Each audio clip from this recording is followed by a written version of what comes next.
இந்த வீடியோல நம்ம பிஎம் கிசான் கிரெடிட் கார்டை எப்படி இந்தியன் பேங்க்ல அப்ளை பண்ணி வாங்குறது, அதுக்கான ப்ராசஸ் என்ன, அதுக்கான தகுதிகள் என்ன, என்னென்னலாம் இருந்தா வாங்க முடியும் அப்படின்றத டீட்டெயில்டா சொல்றோம். வாங்க வீடியோக்குள்ள போகலாம். அதுக்கு முன்னாடி இன்னும் சேனல் சப்ஸ்கிரைப் பண்ணாம சப்ஸ்கிரைப் பண்ணிக்க, கூட பெல் ஐகானை கிளிக் பண்ணி ஆல் அப்படின்னு சொல்லி வச்சுங்க. அப்பதான் இது போல போற ஒவ்வொரு வீடியோ உங்களுக்கு இன்ஸ்டன்ட் நோட்டிஃபிகேஷன் வரும்.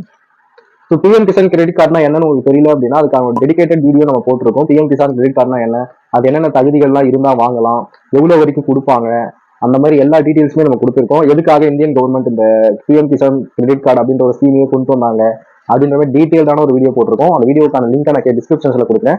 ஸோ என் டிஸ்பிளேல அந்த வீடியோ கொடுக்குறேன். உங்களுக்கு வேணும் அப்படின்னா அதை பார்த்து தெரிஞ்சுக்கங்க. இந்த வீடியோவில் நான் இந்தியன் பேங்க்ல போயிட்டு பிஎம் கிசான் கிரெடிட் கார்டு வந்து அப்ளை பண்ணி கேட்டிருந்தேன். ஸோ அங்கே என்ன சொன்னாங்க அப்படின்றத பத்தி நான் சொல்றேன். ஸோ வாங்க வீடியோக்குள்ள போயிடலாம். ஓகே, நான் வந்து இந்தியன் பேங்க்ல போயிட்டு எனக்கு வந்து என்னோட நேம்ல வந்து 10 சிங்க் தான் நிலம் இருக்கு. ஸோ அதுக்கு அதை வச்சு பிஎம் கிசான் கிரெடிட் கார்டுக்கு அப்ளை பண்ணலாம் அப்படின்னு சொல்லிட்டு போயிருந்தேன்.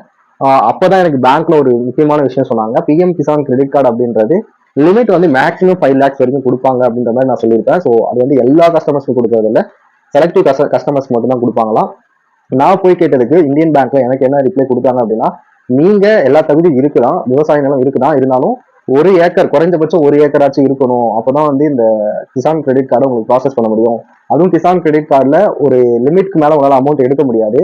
ஸோ அதனால எல்லாருக்குமே பிஎம் கிசான் லோன் அப்படின்னு சொல்லிட்டு ஒரு ஸ்கீம் இருக்கு. அந்த ஸ்கீம்ல வந்து லோன் பண்ணி கொடுக்குறோம். அது வேணா 1 ஏக்கர் இருந்தா பண்ணி தரோம் அப்படின்னு தான் சொன்னாங்க. பிஎம் கிசான் கிரெடிட் கார்டு வந்து அவ்வளவா எடுத்து கட்டுறது யாரும் இல்லை. நிறைய பேர் அப்ளை பண்ணியிருக்காங்க. அந்த கார்டுல அங்கேதான் இருக்கு சொல்லிட்டு அவங்க நிறைய ஒரு கட் ஆஃப் கார்டு வந்து என்கிட்ட எடுத்து காட்டினாங்க. ஸோ அப்பவே எனக்கு புரிஞ்சிருச்சு, ஓகே இது வந்து யூஸ் ஆகாது அப்படின்னு இல்லை, விவசாயத்துக்கு எந்த அளவுக்கு யூஸ் ஆகுதுன்னு தெரியல. பட் லோன் வேணும் அப்படின்னா 1 ஏக்கர் இருந்தா வாங்கிக்கலாம் அந்த மாதிரி சொன்னாங்க. ஸோ நீங்க இந்தியன் பேங்க்ல இந்த கிசான் கிரெடிட் கார்டு வாங்கணும்னு நினைச்சீங்க அப்படின்னா பி சிம்பிள். ஒரு Aadhaar card xerox, bank book, sorry Aadhaar card, PAN card, PAN இருந்துச்சுன்னா ஓட்டர் ஐடி, இந்த மாதிரி சில டாக்குமெண்ட்ஸ் தேவைப்படும். அந்த டாக்குமெண்ட்ஸ்லாம் என்னன்னு சொல்லிட்டு நான் இதுக்கு முன்னாடி போட்ட வீடியோஸ்ல சொல்லியிருக்கேன். அந்த டாக்குமெண்ட்ஸ்லாம் எடுத்துட்டு போயிருங்க. உங்க பேர்ல பட்டா இருக்கு அப்படின்னா நீங்க அப்ளை பண்ணி வாங்கிக்கலாம். உங்களுக்கு கார்டாவே கொடுப்பாங்க.